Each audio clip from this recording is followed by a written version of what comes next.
Welcome to my world. Come on in and make yourselves at home. Welcome to my life. I know everything's gonna be all right. Welcome to my world. Oh, won't you come on in? Welcome to my life. It's known as the Tiger's Den. Greetings to all of my subscribers.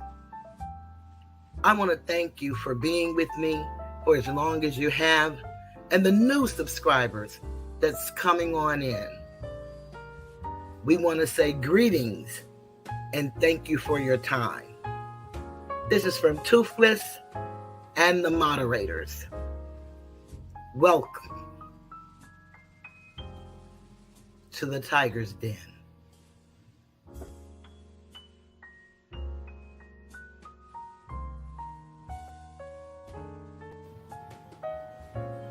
I believe the children are our future. Teach them well and let them lead the way. Show them all the beauty they possess inside. Give them a sense of pride to make it easier. Let the children's laughter remind us who we used to be. Everybody's searching for a hero. People need someone to look up to. I never found anyone to fulfill my needs. A lonely place to be. So I learned to depend on me. I decided long ago never to walk in anyone's shadow. If I failed, if I succeed, at least I'll live as I believe. No matter what they take from me, they can't take away my dignity, because the greatest love of all is happening to me. I found the greatest love of all inside of me. The greatest love of all is easy to achieve. Learning to love yourself is the greatest love of all. And if by chance that special place that you've been dreaming of takes you to a lonely place, find yourself in love.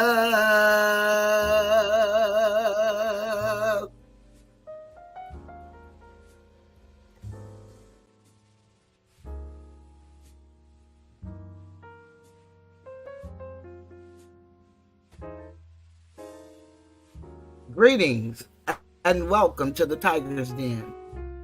This is the voice of Cheryl, and I am Toothless Tiger. Let me know if the music is too loud. I want to say greetings to everyone that's here. Madria, Lord King, Phyllis, Regina M., Uncle Shug, Asatar, and all that are in the bushes and the trees, on the lake, on the beach, wherever you may are. Thank you for joining us.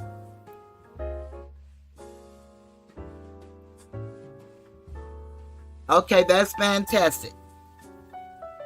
We have a subject tonight we're going to talk about. It was a suggestion to me from Regina M. I did not understand the subject when she first told me. I really didn't know anything about it until she explained it to me, and it was very interesting. And I thought maybe with me and all of my research and all that I've learned, if I didn't know about it, maybe there are others that don't know about this subject. So it relates to Nikki Haley, and that's the lady that's running for president. And I don't know what all you all may know of her. I don't know much other than she was a Republican. I don't know if you are familiar with her. But she's been the topic of conversation lately because she's given a lot of different interviews. And in those interviews, she's told us that America is not a racist country, nor was it built on racism.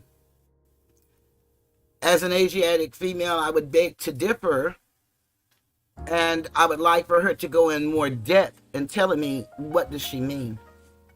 But as you know, because of the craziness in the world in which we live, I open up with scriptures from the Sun Book. And I want to start with Hosea 4 and 6. And of course, I come from the King James Version.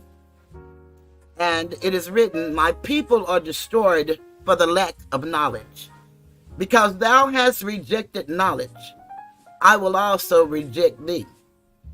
That thou shalt be no priest to me. Seeing thou hast forgotten the law of thy God, I will also forget thy children." Now we say that the children are our future. And what would it be without a God? Whatever you believe God to be, or who you believe God to be. Whatever that force that guides you, that source that leads you, that helps you stay grounded, moral, integral. What would this world be without it? And then I chose another scripture from 2 Chronicles. And it's 2 Chronicles 7:14. And it says, "If my people, which are called by my name, shall humble themselves and pray, and seek my face, and turn from their wicked ways, then will I hear from heaven, and will forgive their sin, and will heal their land." We're in the information age, and there is no need for us not to know. A lot of things that we've been taught was passed down to us from the elders of our families. And so we believed what they told us because they believed in what they were teaching us. I didn't come to preach. I am not a preacher. I'm not a politician. I'm not a lawyer, a doctor. I'm just a mother, a daughter, a sister, an aunt, a cousin, a friend. And I just came to share with you some things that we may not be privy to, because we didn't know that we had a need to know. But we are destroyed for the lack of knowledge. We're going to be talking about the caste system. How many of you in the chat knows about the caste system of India? It's very significant that we talk about that system as we talk about the young lady that's going to be running for president. So I will be using a couple of clips from CNN, just little snippets of the speeches that she gave. And then I'm going to introduce you to her, and then we'll talk about the contrast or the difference in where she originated from, her parents, and then where we are today here in America. Let's see here. I think I want to start with what she said.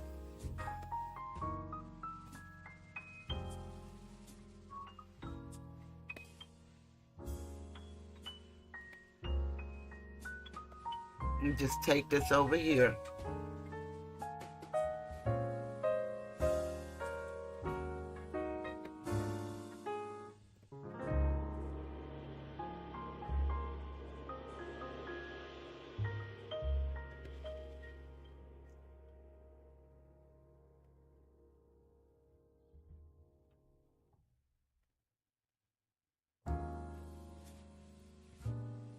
I don't know, sometimes this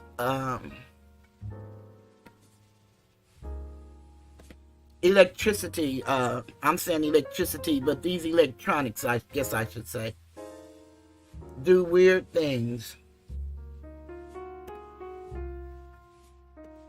Fair use.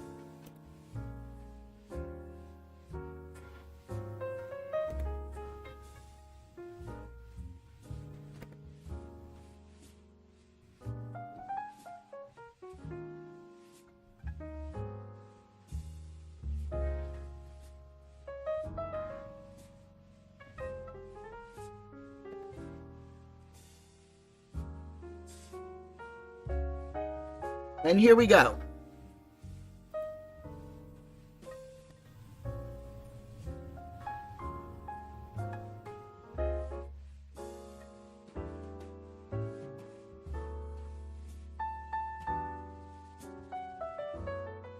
Earlier this week, you said that America has, quote, never been a racist country, unquote. Protections for the institution of slavery were written into the U.S. Constitution. The White House was built with slave labor. Your home state of South Carolina seceded from the Union, fought a war to defend the enslavement of black people. I understand you don't think America's a racist country now, but we're here at a college. Do you really think as a historical matter, America has never been a racist country? I mean, think about what you're saying. First of all, I will tell you, when you look at, the Declaration of Independence, it was that, men are created equal with unalienable rights, right? That was what we all knew. But what I look at it as is I was a brown girl that grew up in a small rural town. We had plenty of racism that we had to deal with. But my parents never said we lived in a racist country. And I'm so thankful they didn't. Because for every brown and black child out there, if you tell them they live or were born in a racist country, you're immediately telling them they don't have a chance. And my parents would always say, you may have challenges. And yes, there will be people who are racist, but that doesn't define what you can do in this country. And so I think it's important.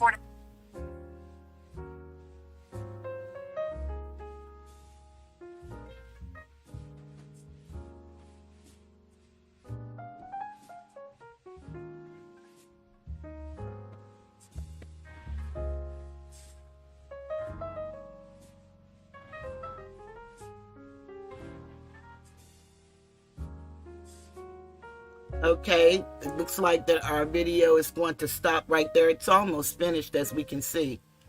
But for some reason, it doesn't want to finish playing.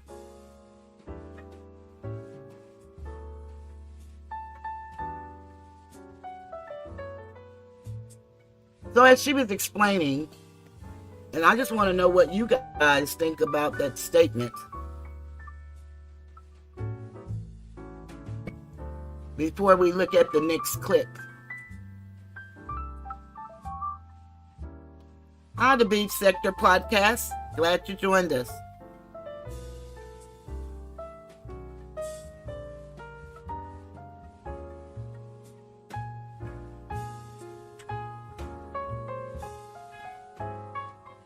Hey, Jackie, good to see you.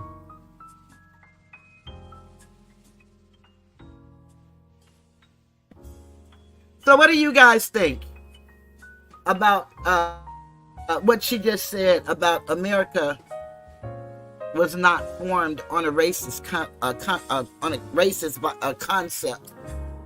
I sound like I'm getting as confused as she is.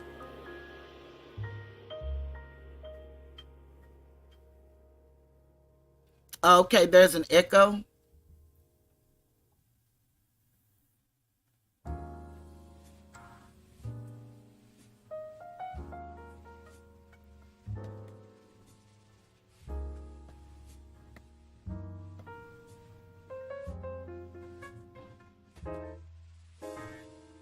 Since nobody is going to comment on what she said, let's go in here.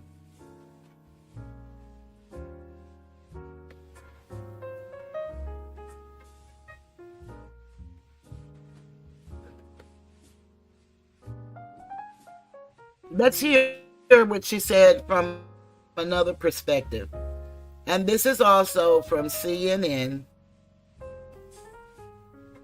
because people called her out on saying that America was not founded on a racist country.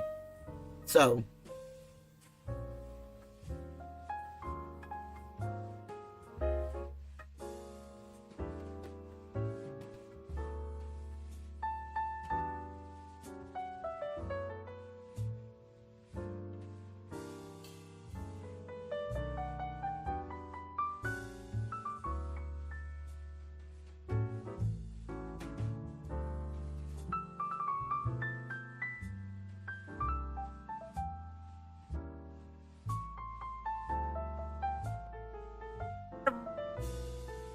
War was about slavery, but then she said that she was talking about today, and she says it's about. Well, two things on this, Jack. I mean, of course, the Civil War was about slavery. We know that. That's the easy part of it. What I mean to discuss today is about freedom. That's what that was all about. It was about individual freedom. It was about economic freedom. It was about individual rights. But what's the lesson in all of that? Okay, so doing a bit of cleanup, she also, John, said it was definitely a Democratic plant who asked this question. The voter was a Democratic plant. She says, that's why I later asked, what does it mean to you? And if you listen to the longer extended clip of that, she says, what do you think? And what do you want me to say about this? So what do you want me to say about slavery? I'm embarrassed as a South Carolinian. I think that this is when Nikki Haley gets in trouble, and everybody who knows Nikki talented when it comes to just the skill set of politics. However, she gets into this thing where she doesn't really stand for much, and she turns herself into a pretzel on very, very simple issues, simple questions. She's a universal order of secession with hostility toward. This is like, this also frustrates me because we take history out of schools. We have probably the second or third leading candidate for the Republican primary, and this shows you the importance of history because she just fumbled it. Not only did she fumble it, but she was historically inaccurate. She was intellectually dishonest. And so for Nikki Haley to do that on one breath and then champion taking down the Confederate flag and all of these other things in South Carolina, it doesn't really match. She needs to get her story together, and her response this morning was just utterly disappointing. This wasn't a war about economic freedom. The economic freedom of what? The goods produced by slavery. This war wasn't about states' rights. A state's right to do what? I mean, so it's silly. This is why after the big light is on.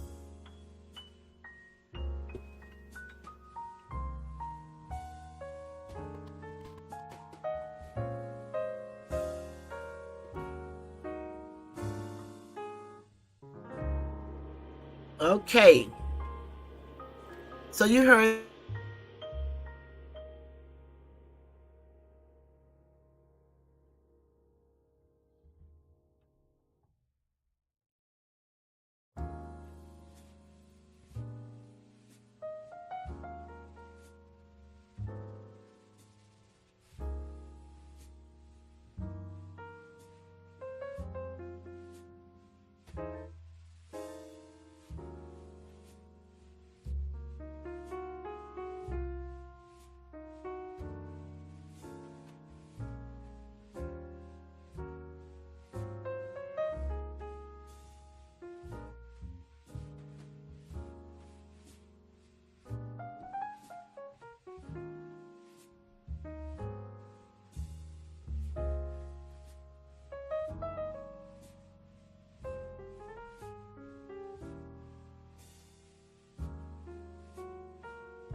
Thank you, Regina, for telling me that, because I did not know, but I was on mute. So thank you for asking, because I was asking you guys, from looking at Nikki Haley,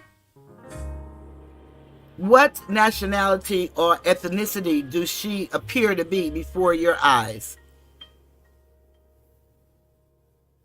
I guess that's why no one was taking a guess, because they couldn't hear what I was saying. So thank you, Regina.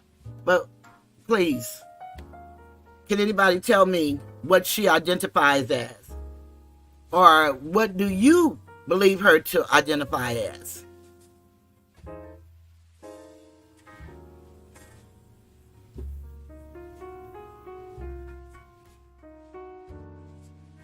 I'd like for you all to try to tell me that before I go on to introduce you to Nikki Haley. Can anybody tell me what they believe her to be as a woman? Is she...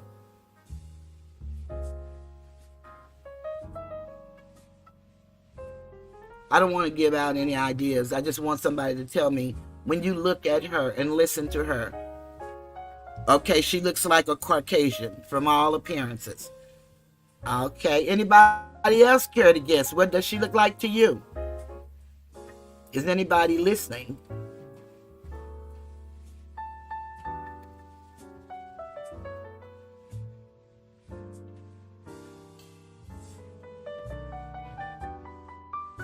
And I'm asking that question for a reason.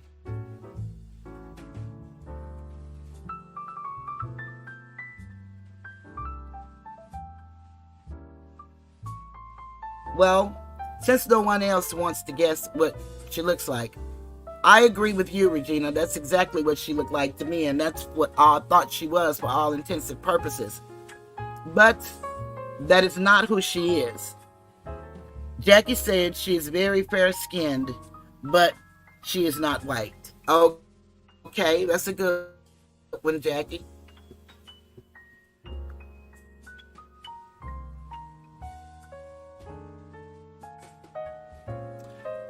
Let's find out who Nikki Haley is. Nikki Haley, born Nimarata Randhawa. Some may say Randhawa. Phyllis said that she would say that she was a white girl. She's not. Born January 20th, 1972, is an American politician and a diplomat who served as the 116th governor of South Carolina from 2011 to 2017, and as the 29th United States ambassador to the United States nations from January 2017 to December 2018. She's a member of the Republican Party. Haley is the first Indian American, so she's from India, and they're calling her an Indian American, to serve in the presidential cabinet.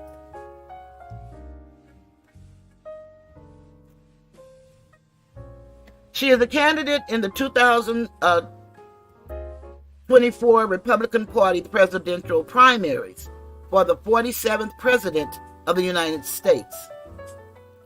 This is what she says when she mostly opened up her speeches. I am the proud daughter of Indian immigrants who reminded my brothers, my sister, and me every day how blessed we were to live in this country. Growing up in the rural South, my family didn't look like our neighbors, and we didn't have much. There were times that were tough, but we had each other, and we had an opportunity to do anything, to be anything, as long as we were willing to work for it. In the town that she grew up in, it's only about 3,000 people in that town, and about 75% of the people in that town look just like us, Asiatic. Her father, who went to school in India and Colombia, and he went to the University of Columbia and came to Canada and then moved in South Carolina, very small town. And he taught at a HBCU. Nikki and her siblings all went to school with children that look like you and I.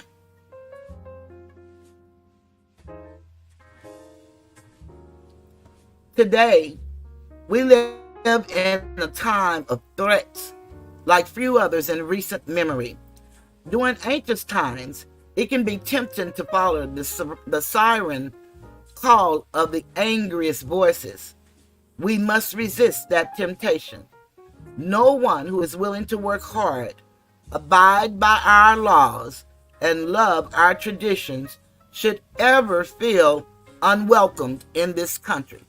That came from her. She came. Now, what's important to know, India, the continent, used to be known as Hindustan. And in Hindustan, they have what they call a caste system.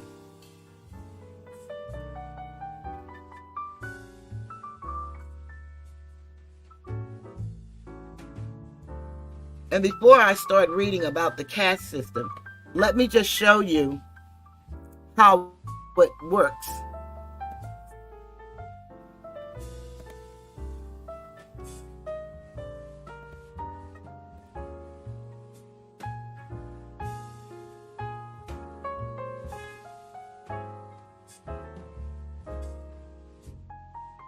I may not be doing this story much justice, but I'm doing the best I can.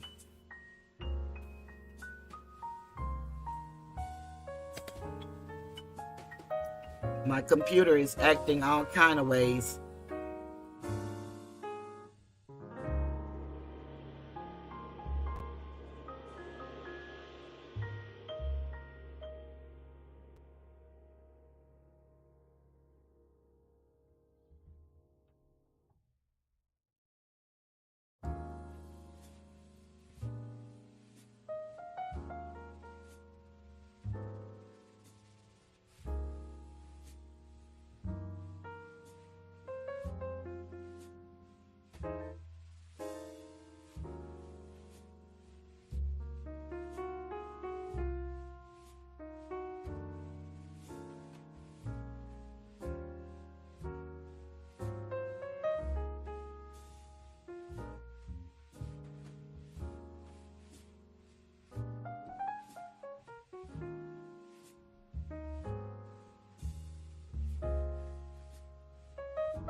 Y'all not gonna believe I was out of the studio.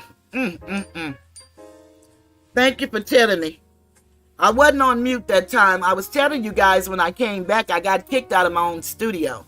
And I had looked at a guy who did a story about, not my story exactly, but about Nikki Haley. And in his story, he said when he started buffering and everything, YouTube had entered into the room. And so perhaps that's what happened to me, because I got kicked out of my own studio.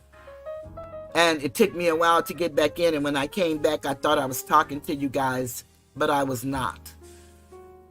Thank you for letting me know that I wasn't back in the system. But I am here now. These subjects must be discussed. They give us a platform to do whatever it is that we do. And my desire is not to harm, but to uplift. And I can't see why no one would want us to know things that we've never known. So I'm going to do the best that I can to share this history because it's much needed.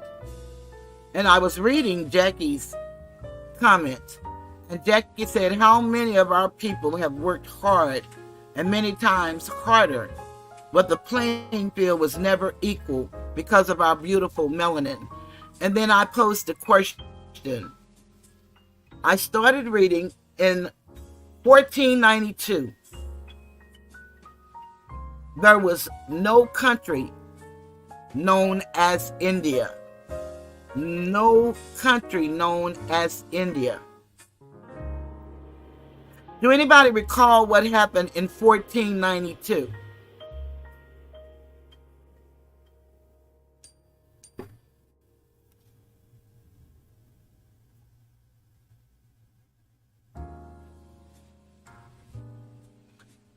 Anybody take a guess at what happened in 1492? That's significant in history. There are many, many things that have been hidden and are destroyed from us. So very true, Regina M. But in 1492 was the fall of the Moors at the Alhambra.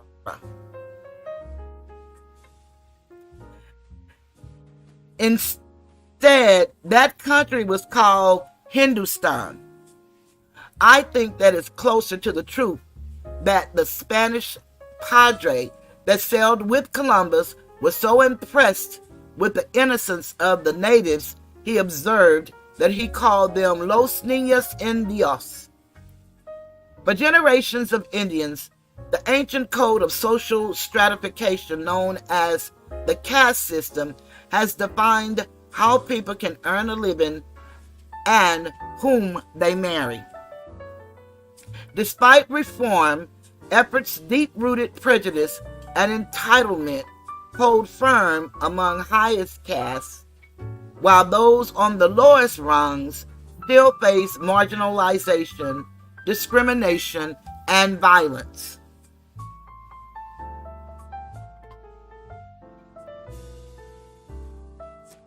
And I found on a website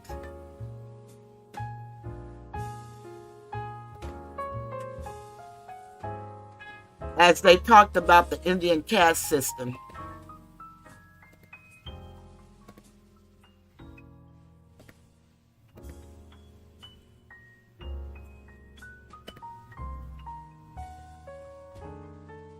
India's caste system has been around for over 2,000 years, rooted in the Hindu religion and its traditions.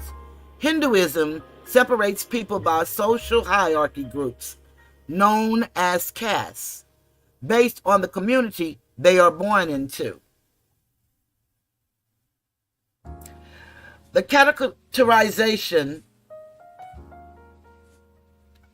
is often justified by the religious doctrine of karma, which is the belief that an individual's place in life and the caste hierarchy is determined by their actions in their past life. Throughout history, it's also been believed that individuals and their families should remain locked within their own caste by marrying those within their caste. The caste hierarchy does not allow anyone to change their caste. So as I was showing you guys a moment ago on the caste hierarchy, the Brahmins are the priests and the teachers. And they pronounce this word here, the Kshatriyas. The Kshatriyas are warriors and rulers. That's the second level.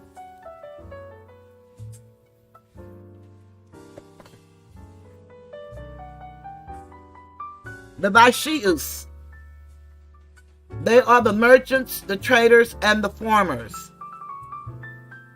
The Sattras are the unskilled workers.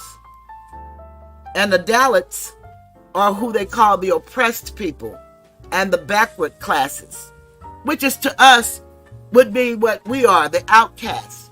They used to call them the outcasts, and they stopped calling them the outcasts because they said that was politically incorrect.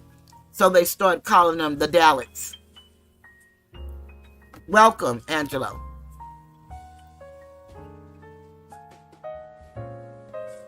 The caste system is broken up into 5 main categories. That's the people I just told you all about. The caste system is broken to the Brahmins, which are the priests and the teachers, then the warriors and the rulers, and then the merchants, traders, and farmers, and then the laborers and the untouchables, like street sweepers and restroom cleaners. The most concerning part of the caste system in India is how those in the so-called lower caste,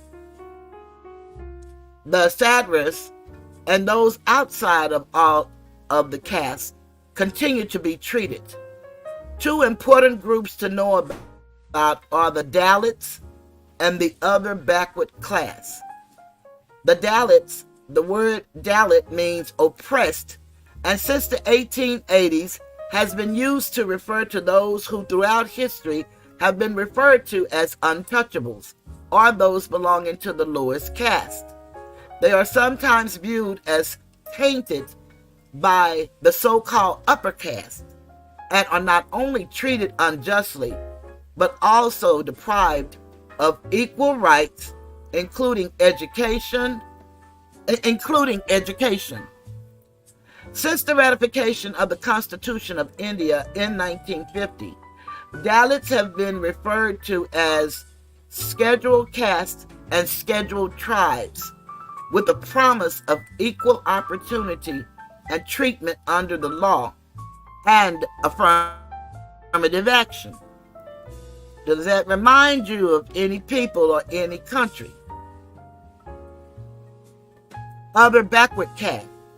Other backward castes, OBCS, are communities in India that are also marginalized in the same ways as the Dalits, but do not fit into the categorization of scheduled castes or scheduled tribes. These often include descendants of Indians' indigenous communities. Hence, their categorization as other backward class. The Constitution of India includes 40 that makes it obligatory for the government to promote the welfare of the backward classes. In 1978, the government of India instituted the Mandal Commission to identify backward classes and recommend measures to improve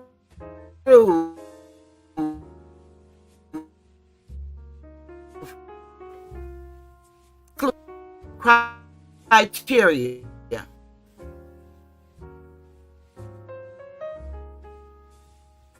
For identifying, I'm trying to see why did that go away. Okay. Identifying and classifying backward classes which were encompassed in economic, social, and educational categories. The Indian Constitution guarantees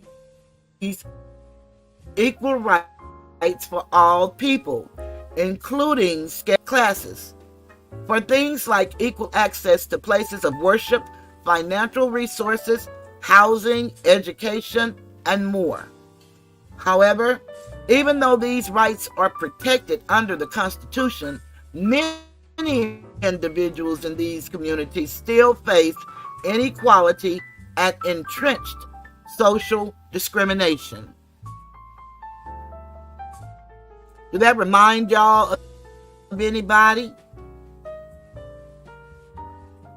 How do these caste classifications hinder education?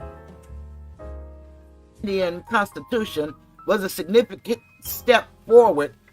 It did not necessarily change much for many people in this category. Classifying these marginalized communities as scheduled castes and scheduled tribes or other backward classes gives them equality from a legal standpoint, but does little to change the social realities of not being accepted as equals.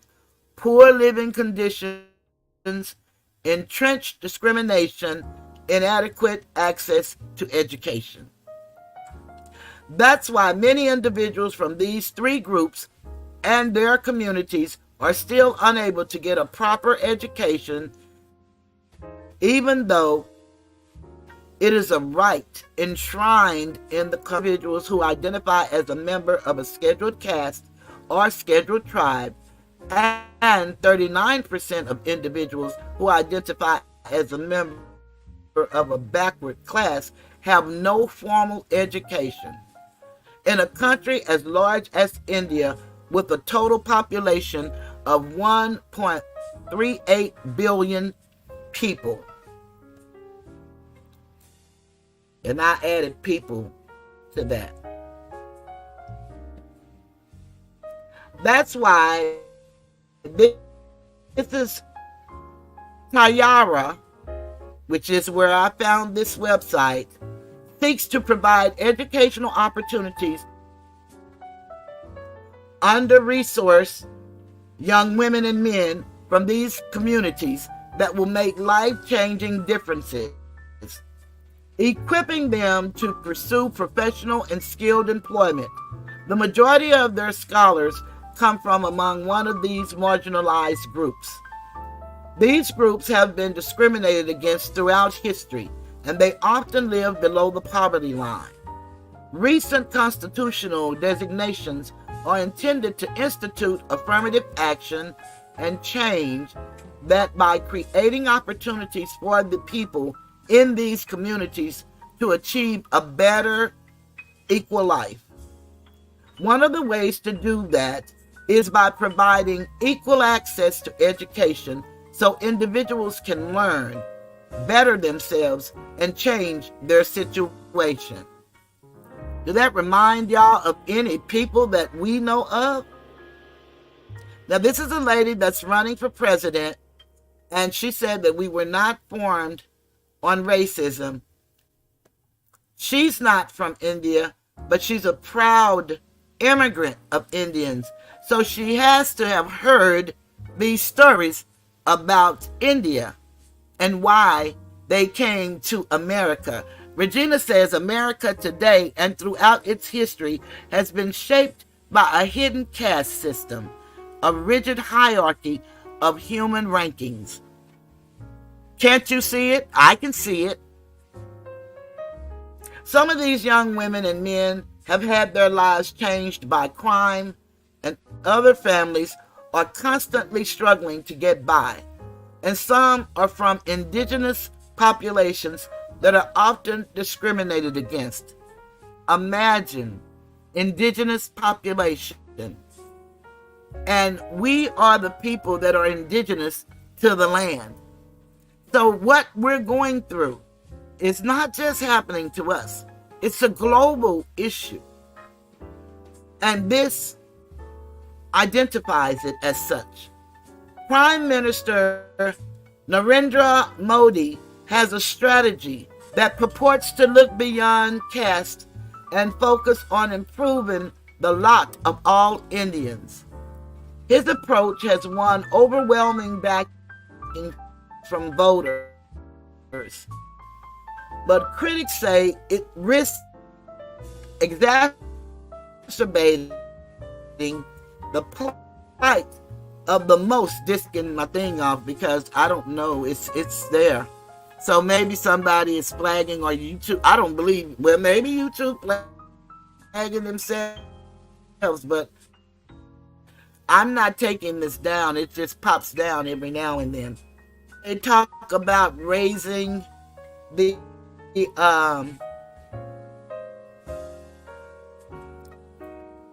minimum wage. They said in order to raise the minimum wage, it would cause problems for everybody else. Doesn't that sound just like what Regina just said? The hidden caste system. And see, they sell us on discrimination on the black and on the white so that we can be against one another. But doesn't this sound ironically like what we go through every day?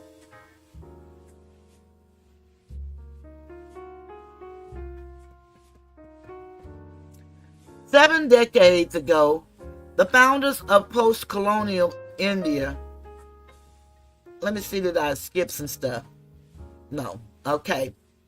Post-colonial India outlawed caste discrimination and enshrined affirmative action in the Constitution. That included reserving government jobs and places in higher education for Dalits, a group at the bottom rung of the caste system, who now number more than 200 million people. Yet caste remains a significant factor in deciding everything from family ties and cultural traditions to educational and economic opportunities, especially in small towns and villages where more than 70% of Indians live. Nearly a third of Dalits make less than $2 a day, and many don't have access to education or running water. Most menial jobs are carried out by Dalits. Few office jobs are.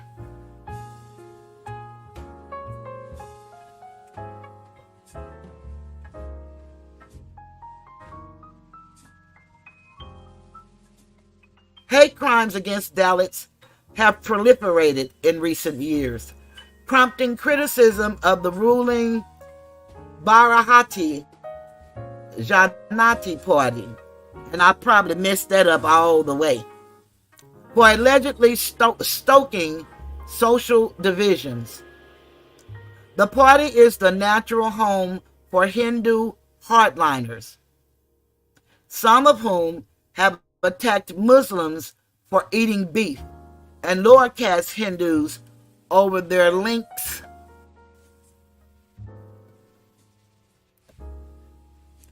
to the beef trade. Hindus consider cows sacred. Dalits have taken to the streets by the tens of thousands to demand protection for their rights. Yet, for the second straight election, Modi led the BJP to a resounding victory in 2019, even securing a larger share of Dalits' votes. P artists with policies aimed in particular at promoting lower castes were trounced as Modi's appeal to a common Hindu heritage trumped caste. Regina says, Nikki Haley parents are from India and they were born into the country's caste system. They most definitely taught Nikki their beliefs, ideologies, and cultures. And they was also born in the hierarchy of that caste system because her father was a teacher before he even left India. And her mother received an education in law. And when they came to America, her mother opened a business. Yes, they know about this system. Yet, she starts off all of her speeches, which she is a proud daughter of immigrants. And she's proud to be in this country. And if we go to the speech that she gave, and she told about this country was created equal with unalienable rights for all. At that time, we do know that that was talking. Okay, if I sound choppy, then it has to be something wrong with, again, y'all can't understand what I'm saying. Maybe they're scrambling my words. And we used to think and laugh and make fun of people that said that. But I don't have another explanation. Do I sound choppy now?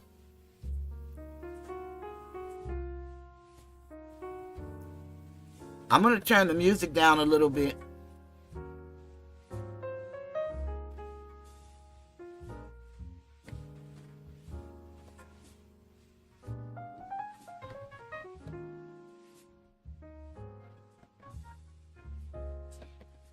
Okay, do I sound choppy now? Or do I sound pretty good? Someone let me know how I sound.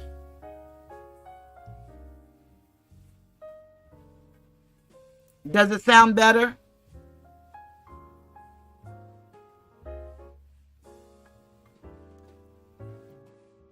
This caste system, let's just go on. And hopefully y'all can understand me.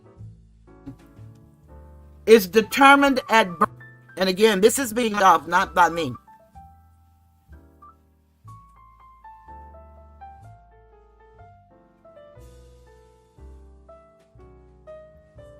It's not even coming back.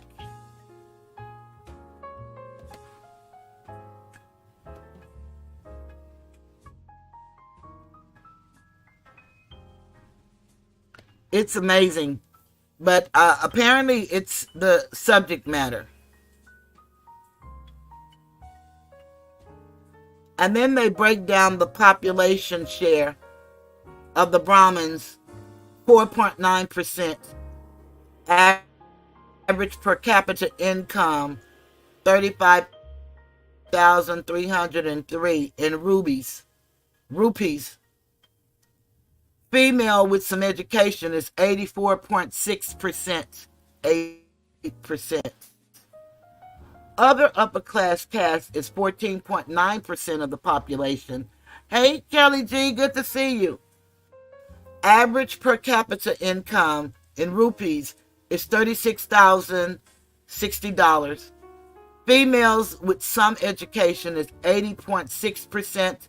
Male workers defined as professionals is 34.8%.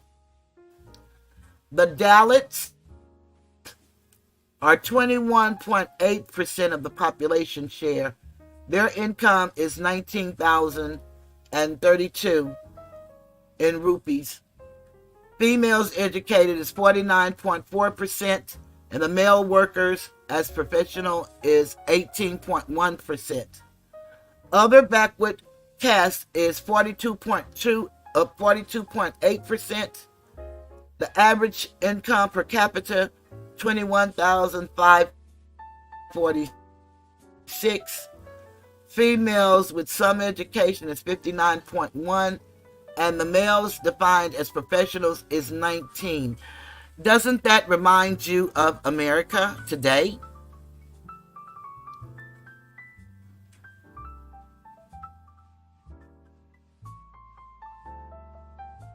Okay, if it starts and stops between my sentences, and Kelly and you and Regina said it sounds choppy. Oh, okay, Regina said I've sound choppy before. So it could be the particular mic you're using. It could be because I'm using the mic on my computer.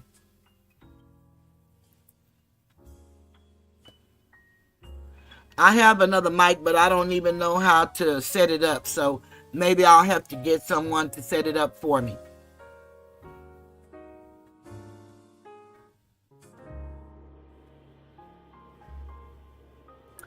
So now we're coming into the Americas.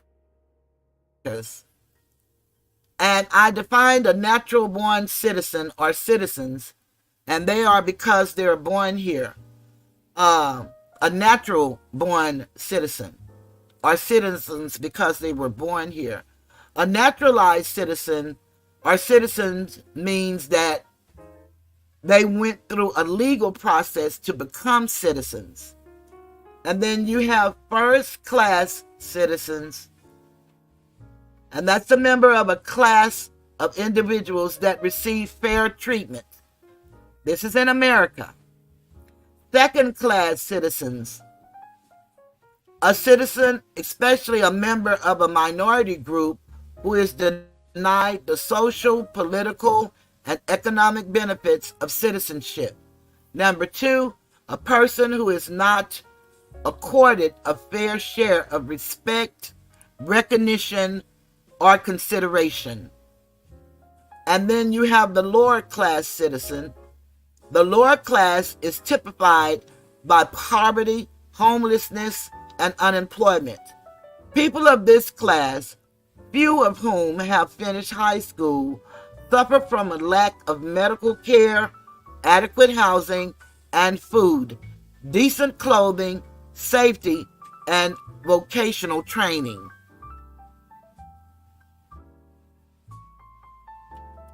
Phyllis said, it has said that history repeats itself.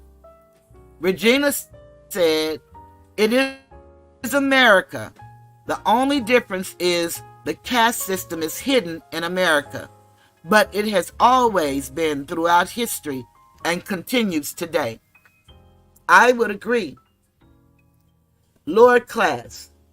This is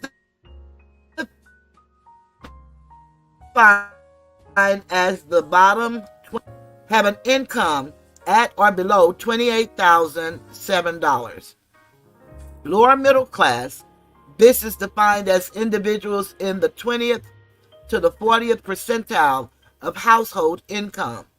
Earnings among this group are between $28,000 and $55,000. Social class disparities in America. One moment, please.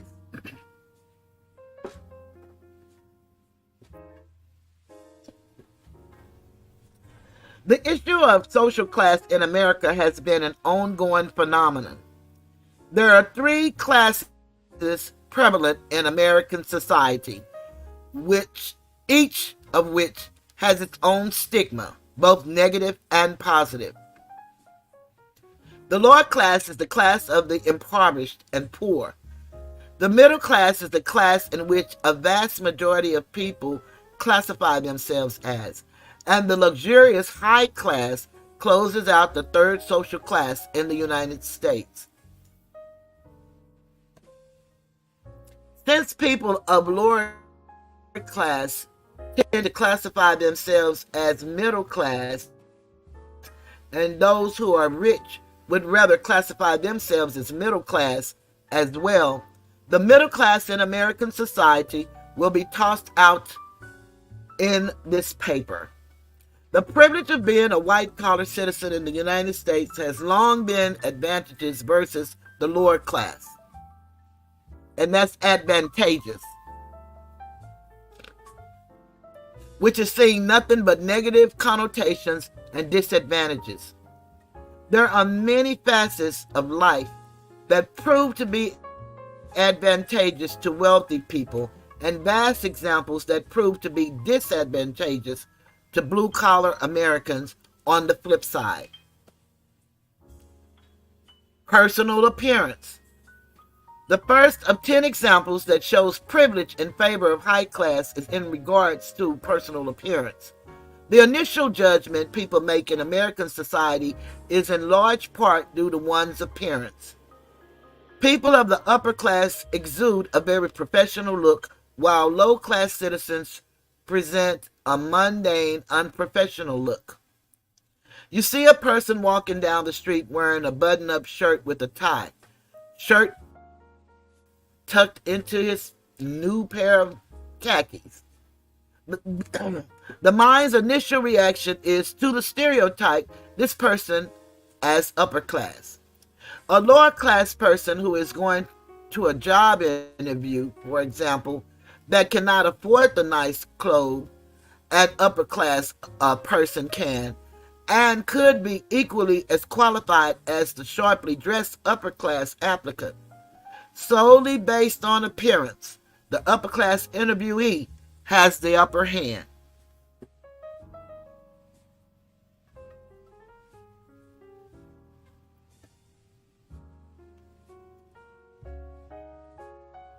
Address. The emergence of how successful one group is versus the other in terms of getting a job is actually a huge part of the upper class. In an equally negative manner, poor people without an address cannot even get a job. Many lower class people do not have a permanent address, meaning that they cannot apply for a job. Some jobs require that applicants have a permanent address, and those from the lower class on occasion do not have the ability to get a job. What does this mean? Simply, it means that the poor will continue to stay poor because nobody wants to hire them. If an employer is going to deny a worthy applicant because he or she has no permanent address, you have nowhere to go but down. And these are the things that we don't even know about or contemplate, because I never heard if you didn't have a permanent address that you couldn't get a job. And that's why Regina made the statement about the hidden caste system. Cost of living. The example of appearance leads to another important aspect, and that is the issue of money. The standard of living in America has created a huge gap between the upper and lower class. The cost to live has grown, which the rich have gotten richer and the poor have only found themselves trying to dig out of a large and steeper hole year by year. In 2005, the average cost of living in Beaverton, Oregon was $53,518, which then had a sharp increase to $69,969 in 2006. CNN Money. Poor people cannot afford the cost to live these days, while the rich have nothing to sweat about. They have all the money to continue living comfortably.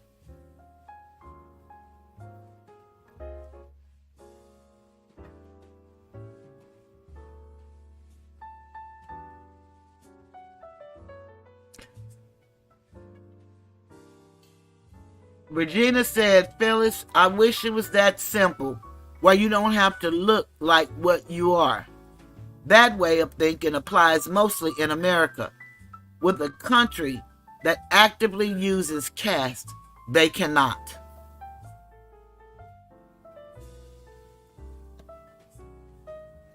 Location of home. Now, we are very familiar with this system. This is what we call redlining. The privilege of cash in society also favors the rich in that it is a large determining factor in where one lives. Walking into a neighborhood with luxurious cars, gated homes, and high-tech security systems is immediately seen as an upper-class neighborhood.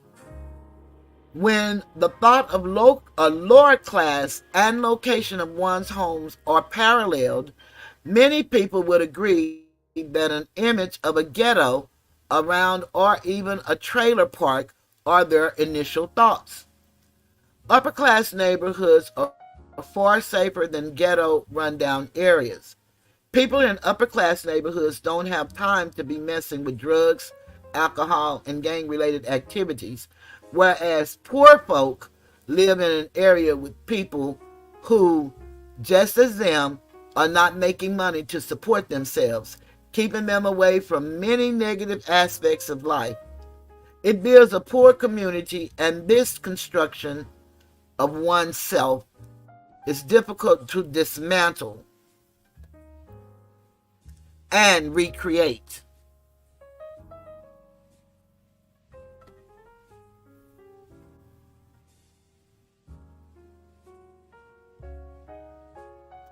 Okay, Regina, thank you, but I didn't do anything different. Phyllis said, we are in a world that separates us, and you know you do not want some folks in your neighborhood. Crime. Crime in relation to class is an area of focus that sometimes gets overlooked. People who had negative upbringings or people who had rough childhood experiences normally commit crime in America. How often does the news report that an upper-class man committed a murder versus a murder committed by a lower-class citizen? The answer is simple. People of lower-class society are statistically far more likely to commit crimes than those who were born into a wealthy family. In June of 2003, the U.S. Federal Bureau of Investigations reported a total of 11.9 million criminal cases in the United States. Of these cases, 19,940 cases were reported in Detroit, where 2,073 people committed crimes in every 100,000 people. Human rights records.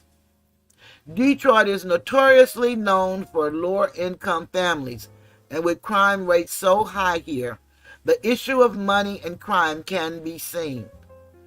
Upper-class families can raise their children in a positive environment away from all the drugs and violence of the impoverished lower-class communities. And then we must look at all of the drugs. Where do they come from? And how do they get in those communities? Entertainment.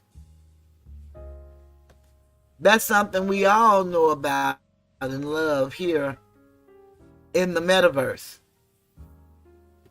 Entertainment is a very interesting way to look at how high-class society has the upper hand versus the lower class.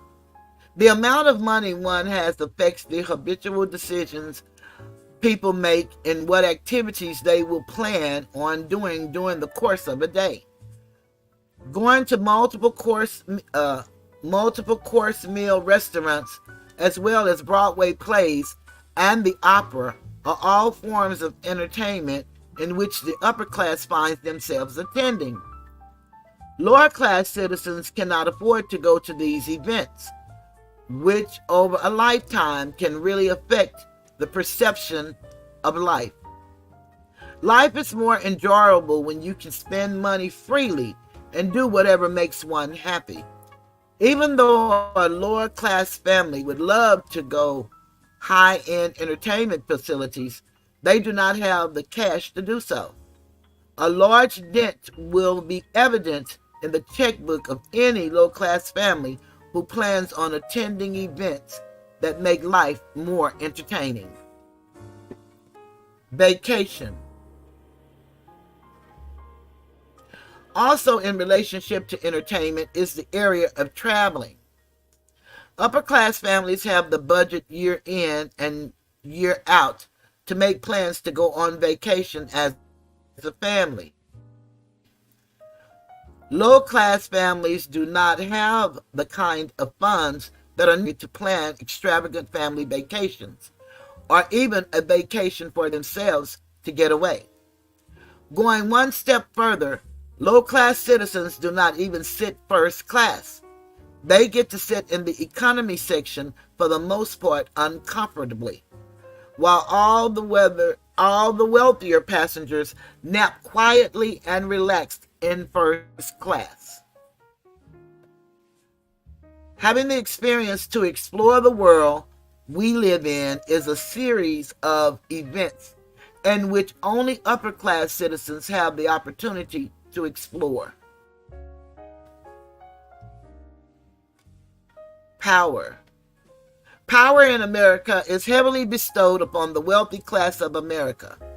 People of wealth occupy a majority of high positions in the workplace in America. The president, vice president, manager, division head, and foreman in a factory are all part of the command hierarchy.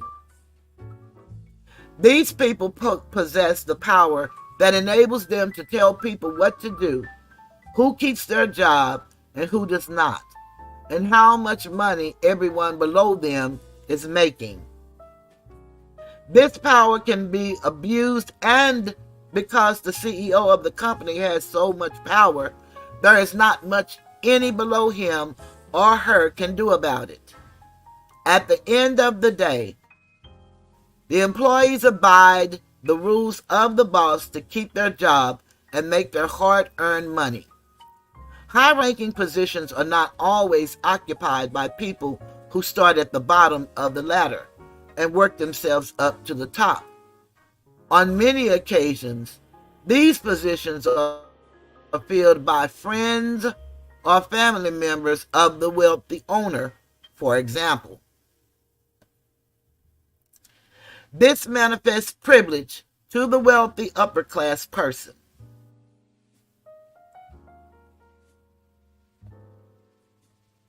Okay, that's probably what it be, because sometimes the signal does go down. So, Dark Knight, that's probably what it is, the signal sometimes, because sometimes it goes down and then it comes up. Woo, Lord, Lord, Lord.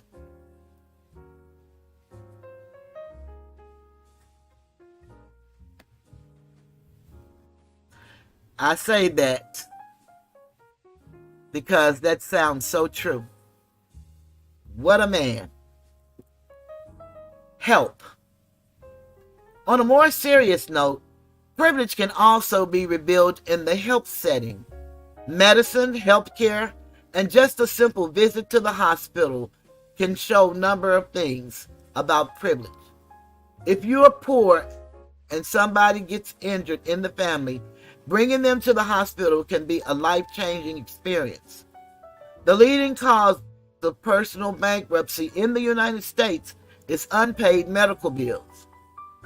Half of the uninsured owe money to hospitals, and a third are being pursued by collection agencies. For an upper-class financially stable family, an injury may dent cash flow, but a low-class family may need to give up everything they have just to pay off bills and take care of a member of a family. Most people in poverty do not even have Medicare, narrowing the lower class into a dark corner, while upper-class citizens stand out in the open in the sunlight, in sheer happiness that they have the money to get them by. Phyllis said the world will never get true numbers of the crime in the high-class sector. Regina says there will always be a hierarchy in every aspect of a person's life, and that is true.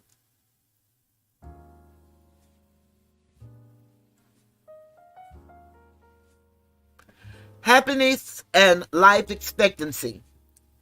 This serious example brings up one of the most important and influential privileges in regards to social class. Happiness in retrospect to dissatisfaction, as well as life expectancy. Dr. Christopher Murray of the Harvard School of Public Health explains that millions of the worst of Americans have life expectancies typical of developing countries. Southern low-class rural blacks with an average of per capita income at $10,463 are expected to live 71.2 years, courtesy of MSNBC. The correlation between income and life expectancy is eerie. So our income, the majority of us in the South, income per capita is 10,463.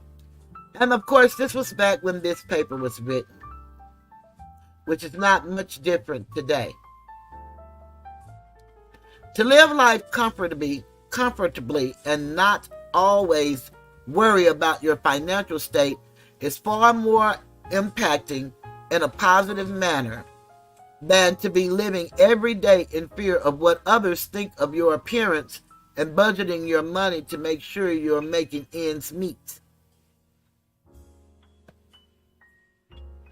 This is not to say that the upper class is always happy and that the lower class is always dissatisfied, but a vast majority of people in each class, respectively, would agree that their class has a large impact on their daily life. And that, my dear, is the lesson for today. So, comparing what we know from our presidential candidate and what we know from living in America, and she stressed that in America they had discrimination and they had hard times, but she was able to go from a community that looked like ours and go all the way up to the latest job was ambassador for the United States. And now she's running for president of the United States. And she said that in the intention of the Constitution, all men are created equal. And when she speaks about people, she never identified people. She just speaks. And so we are to automatically know. Regina said there are no mistakes. If they can do data analysis and statistics on matters, this should tell everyone that they are aware and knowledgeable of the economics of the different classes of people.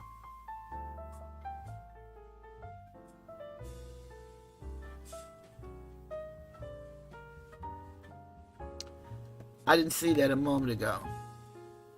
Regina said, in America, with the caste system active but hidden for the sake of democracy, freedom, equality, fallacies, delusions, and fantasies, America created classes called rich, middle, and poor class. And the thing about democracy, that happened in 1871 because all nations and countries throughout the world were formed on a republic form of government. Hi, Carolyn. Good to see you. Haven't seen you for a while.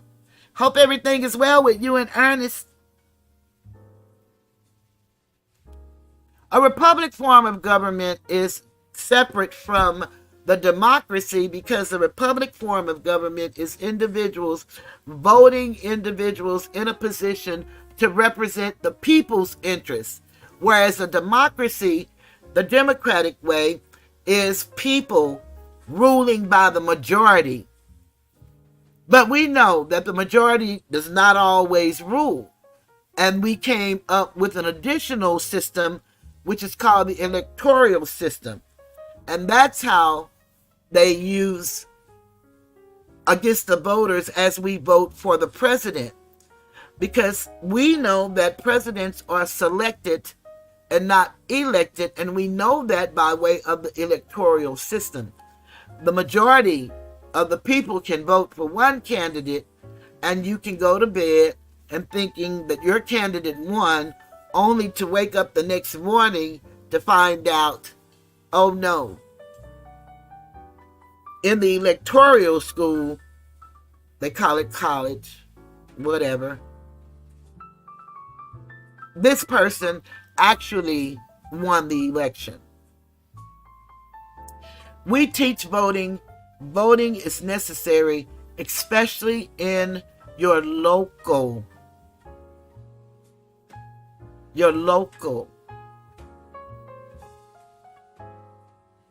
political runs. And you need to do your homework, not because I suggest that you do, but you need to do your homework because you need to know if whoever you're choosing represent your ideas and what you would like to see happen. But we're going to have to start educating ourselves as a people, because here we have people from different countries coming as their parents, coming as immigrants, having children born in America that become American citizens and running for office, and we don't really know what they stand for, even though they went to our schools, received our education just like we did, but excelled tremendously. So we really need to study the people that are going to be on the ballots if we, tend to vote. Voting is a right. They have made it a privilege for us. We should want to know why, and we should want to do something about it. I call to action that everybody that's 18 and older actually start really looking at your local elections. Start looking at your candidates and make a difference. Support them if you can.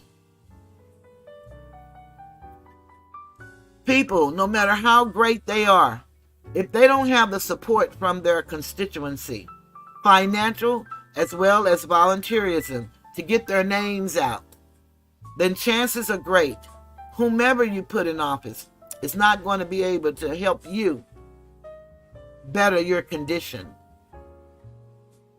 But we need to start helping ourselves. And we can do that if we could come together. And that's going to be one of the hardest things to do, is to come together as a family. Because the attack is on the family. We've been talking about that for the last 3 or 4 weeks. Nothing has changed. We've got to start changing the way we think and the way that we communicate one with another. And I know people that know me would say, yeah, you say that, and I really mean that. But a lot of people are so stuck in the hatred that we've been taught to hate ourselves till they don't even want to give it a chance. But it has to start with somebody. And if you extend that olive branch, and if the individual does not reciprocate that, then that's something that won't be done. Because unity is the way to change things. Division is what's kept us in this situation. Regina said Nikki Haley is currently the only Republican still in the presidential race with Trump. Yeah, and I know that she was very devastated when he won the first 2 caucuses, Iowa and New Hampshire. It was really strange to hear DeSantis jumped out of the race. But he did. And you know what? Unfortunately, I don't even know who's running on the Democratic ticket, other than I believe the president is supposed to be running again. But I don't even have a clue who's running on the Democratic ticket.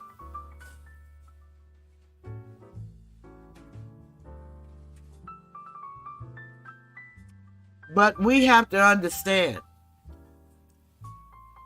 that the president, whomever the president is, resides over the federal government. And it's very important for us to look to our municipalities and our states and put the right people in office. Every state has its own constitution, which makes it a country within itself. And we are supposed to be united, but we're more divided than ever. It is a reason that our lives are like they are. One should want to know, why is it that people that look like you and me all over the world are treated in the same way? The lower class. Regina said there are no current candidates running on the Democrat ticket against Biden. Now, isn't that something? How we're getting down to it. And I tell you, we as a people ought to question having men as old as these men are running for office. When we're discriminated in the regular workforce when we turn 40. So much so they had to put a law in place for discrimination of people 40 years old and older. But these men are definitely in their late 70s, close to 80s. And these are the candidates that we have to choose from for president of the United States. Regina said, we're definitely living in a very strange time. Yes, we are.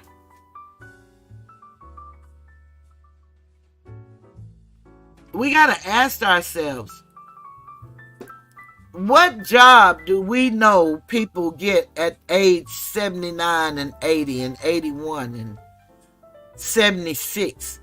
You know, but most people are retiring at that age. And the most powerful position in the land, these are the people that are running for office. You mean to tell me we don't have other people that have been in the political arena this long that are willing to run for office? That's why I iterate, either when I come on or when I go off. If the children are our future, then we must really invest in them. We must have some children that we can see some potential and have conversations to ask them and support them in becoming leaders. Kelly G said, Regina M., there are 3 others, but they're due. Okay, they have low numbers that they may as well not be running. Kelly, do you know who those 3 others are? Because I swear, I don't know of anybody that was running. I keep seeing stories on YouTube that they're talking about the shock is going to be that Michelle is going to announce that she's going to run. I don't know if that's true or not.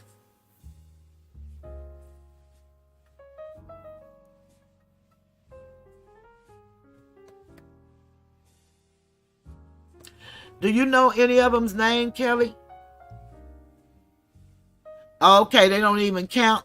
Okay.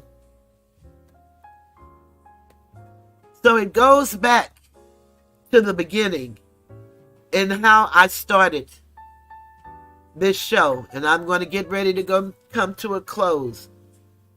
Hosea 4:6, King James Version. My people are destroyed for the lack of knowledge. Because thou hast rejected knowledge, I will also reject thee, that thou shalt be no priest to me. Seeing thou hast forgotten the law of thy God, I will also forget thy children. Oh, Marion Williamson, who ran last time, I don't even remember her name. Marianne, I don't even remember her name. And then 2 Chronicles 7:14 says, if my people that are called by my name shall humble themselves and pray and seek my face and turn from their wicked ways, then will I hear from heaven and will forgive their sin and heal their land. Kelly said Dean Phillips, who is in the Senate, and Sink, I don't know how to pronounce that last name, who is a political commentator. We're in a world of trouble. We're in a world of trouble. I can't even see me saying President, I don't even know how to pronounce his name. Is it Uyghur?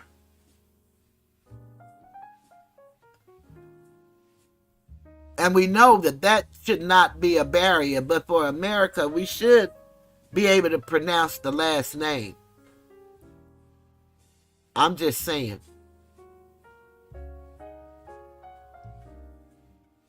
We're in a world of trouble. And it doesn't look like it's going to get better unless we make it better. We're going to have to do something to make it better. We are. And we are the seniors. So I'm talking to the generation below me. We have children that are lost, completely lost.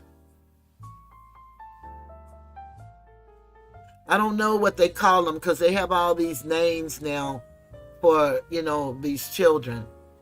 But I don't know where we will be. It is predicted if we don't get it together by 2050, we'll be back in the labor pool of slavery as a whole race of people.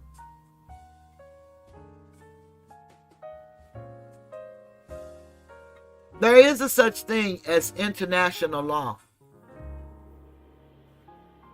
And there is an international court. And it has been determined that America has really committed a crime against us as a people. I suggest that we start researching and learning for ourselves.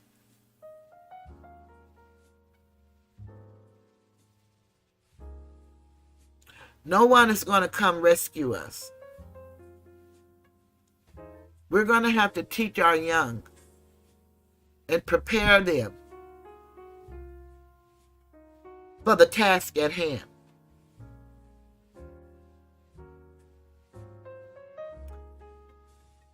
And if no one else has anything else to say, then that will conclude the lesson for today. I thank you all for coming and being a part of my show. I really do. It is my desire to reach as many people as I can. But I can't make the people come. It's for whosoever will. But I will continue to uplift, to educate, and entertain in the hopes that one day people will come running, not asking me what they must do to be saved, but asking me what they must do to start their journey to help make America, as they love to say, great. And I don't know about again, but I definitely know that it can be better than it is. Regina said, the book Cast, The Origins of Our Discontents, in which Pulitzer Prize winning author Isabel Wilkerson offers an overriding theory about power and hierarchy and systemic dehumanization in social structures, connecting the Black experience in America to the Dalits of India and the Jewish people in Nazi Germany. So that may be a good book, and I'm going to look it up because I have Scribs now, and it's probably out there in the PDF form.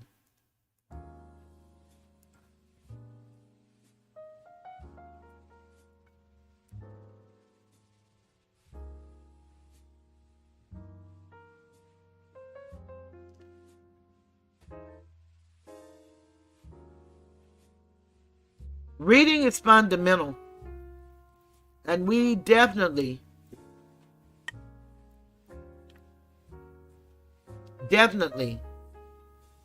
need to get back to reading again. Regina said that just released last Friday is a new movie by Ava DuVernay.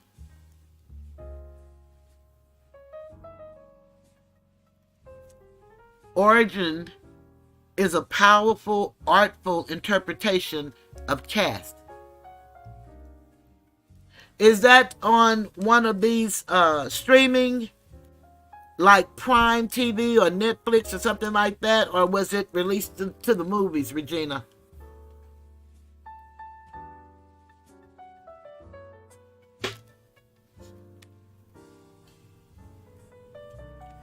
There are many of us out here trying to sound the alarm and to help our people understand that nothing is going to happen if you don't participate in making it happen. That's why this internet, okay, it's released at the movie theaters, is so very important. This is an opportunity for so many people if we would take advantage of the opportunity. I know it's a lot of people that cook. Some people are well organized. Your YouTube show can be about you and what you love to do. You can actually tap into that. There are so many people that come to YouTube looking for how to do different things. Just imagine if you just turned on the camera and showed them how you cook dinner, how you prepare a meal, how you organize a closet, how you decorate a room, how you braid hair, whatever it is that you do, how you change oil, how to change a tire. And they have all of this out there, but it's so many different people that can show so many different ways to do the very same thing. When I came on, I thought we were about, oh, we are going to get together and do things in our state and we're going to help everybody, but that was long gone, way long ago. Now we're on here just acting, how bad can I tear somebody down? And that's unfortunate, but that's entertainment for a lot of these people. And it's not entertaining at all. One person spent a whole year calling me everything that they could. And that person has been exhibiting some predatory behavior and some problematic issues with their children. And that's not even a topic of discussion. Many people are just trying to destroy anybody that's doing anything promising. Anything that is promoting, moving forward. Regina said the Academy Awards Committee has already snubbed Ava DuVernay's Cast movie. Why? It is simple. Because she uncovers the truth, the hidden truth. Well, I feel like Ava DuVernay, YouTube has snubbed me, and not YouTube, the corporation, just the people who don't care to hear the truth. And it's not my truth. I'm just sharing the truth. And sometimes expressing my opinion of the truth. But I didn't name the truth.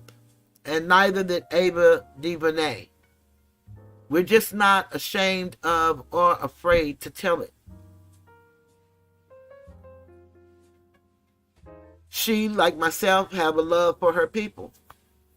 And she is very good at what she does. I'm just an everyday person sounding the alarm of what I've learned on my journey to find out who we were before we were called slaves. Just our sheer existence shows our resilience and our brilliance. The systems that are in place sometimes have us misguided and turning in our knowledge and our power and our energies on one another. Imagine if we would stop today. You don't necessarily have to work with me, but if we would start collaborating with each other,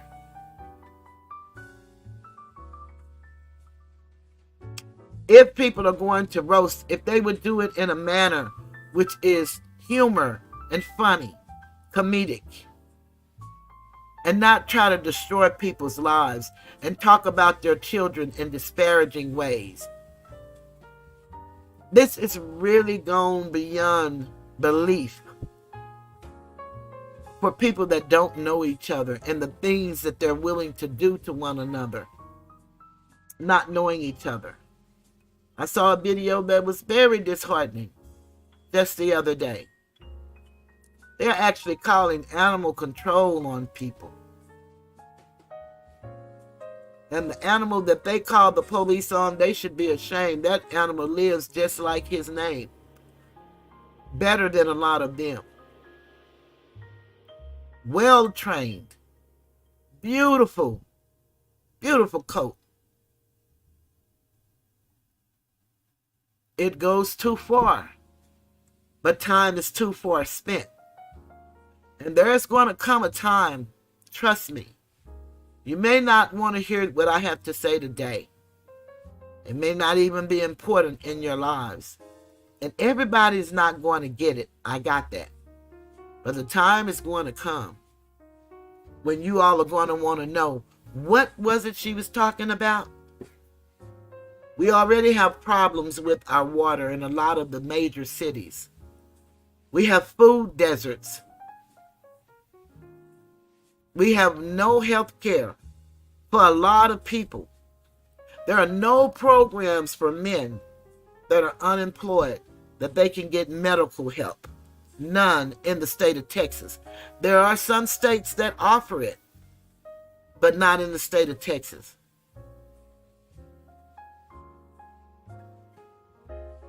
Regina said, forgive them at Toothless Tiger. They that attacked you for absolutely no reason or reasoning for clicks, views, and a little change for a little strange, have no understanding or knowledge of truth. And you're true, and I've forgiven them. I really have.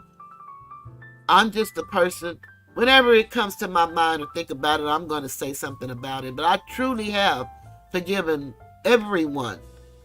As I told them, I have no animus toward anyone. I am who I am. And I will be me at all times. But I truly do and have forgiven. I do that because I choose to. That's how I live my life. I'm not a judgmental person. I'll talk about you, but I don't judge you. One must do what one must do to get themselves through the day. But what I know is, independent as we are, we're also interdependent beings. We were created to assist one another, not to be against one another. And we have so many factors that put us as a people in the conditions in which we're in. We have to look at the systems that are in place to keep us divided. At some point in time, one must say enough. I choose not to be like that. I choose not to do that. I want to do different. But only you as an individual can decide to do that. So on that note, I thank y'all for being here. I thank y'all for any donations. I thank y'all for hitting the like button. It means the world to me to know that I only have 4 or 5 people in my chat. And when I go off, I have 12 or 13 or 15 or 20 likes. It means a lot to me. And it does show YouTube that some people are truly looking at my work. And it's worth it. I also want to thank y'all for looking at my shorts. I put out some shorts, and I'll be putting out more shorts from my videos. And I hope you guys enjoy them and get to watch them. And maybe that will compel some people to come and watch other videos. However it goes, I will continue to show up.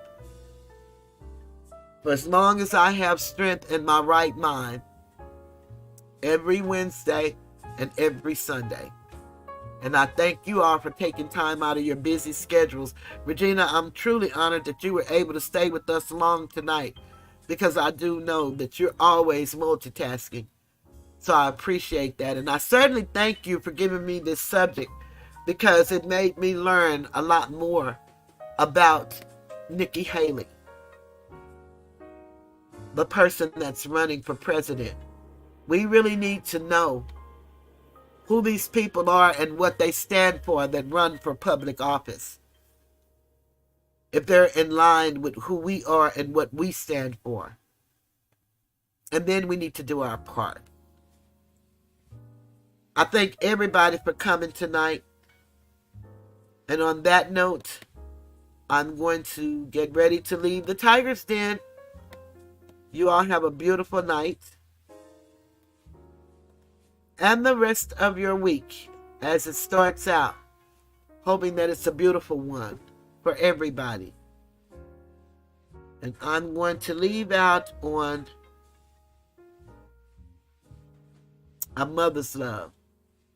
We all need to be reminded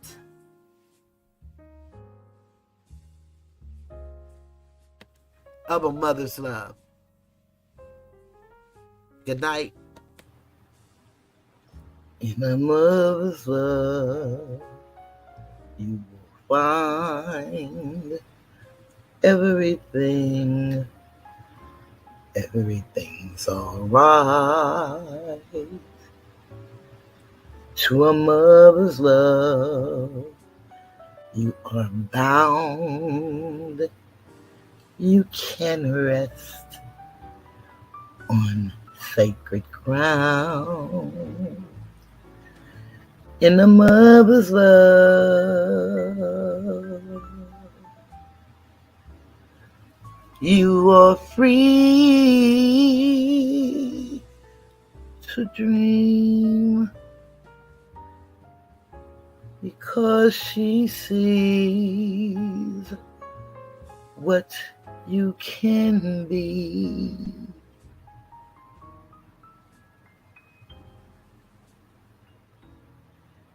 In a mother's love, you see the sun, enough for two,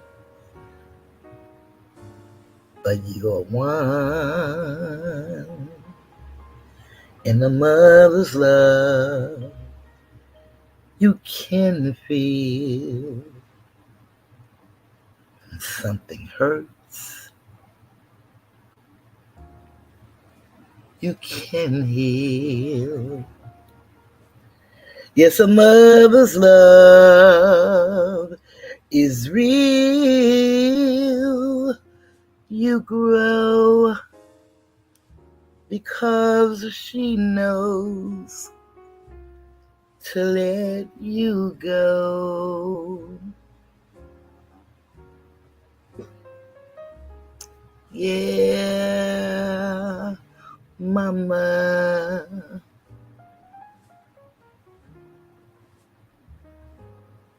Mama, mama, mama. Mother's love. Mother's love. Yeah. All right. A mother's love. And a mother's love never lies. She believes that you can fly with all of her might. mother's love. Yeah, my mother.